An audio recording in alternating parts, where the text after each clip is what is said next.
Hi guys, so a few days ago I showed you my magnetic hoop and how I used that to embroider a hair bonnet that I eventually made. So today I want to share with you how I use it. I wanted to try it out and see if it will work with name tags. The holidays are almost here and I'm sure a lot of people are going to be making gifts for their loved ones. So this is a great way to test out something to see if it'll work great. So if you don't know what I'm talking about, it's this magnetic hoop. It comes with 10 individual magnets and it's an SA444MK.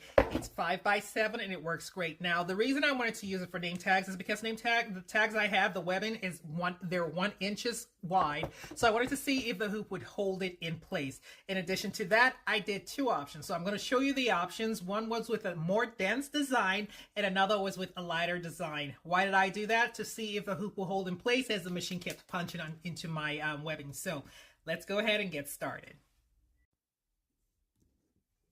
Now, like I said, I tried 2 different designs to make sure that it would work for both designs. The one in blue is a denser design and the one in red is a lighter design. Again, this is the SA444MK. It comes with its own manual, so it walks you through how to hoop your project, whatever it is you're doing, the fabric, the material, or in my case in this video, the webbing. So and it does come with 10 individual magnets. So this is how you go about doing this. You're going to need your magnet. You're going to you actually don't need the guide, but it does come with a guide in the package. And then you're going to need the webbing. Like I said, this is a 1-inch webbing, so it's 1 inch wide. The magnets were actually able to hold everything in place. You'll see how that works. So let me know, drop me a comment if you have any questions.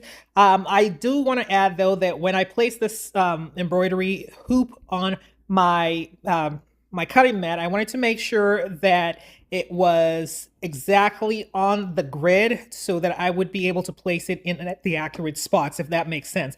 The rationale for that is because I wanted to make sure that my designs will go in the exact place I wanted it to go in. So it's 1 inch and it works just perfect.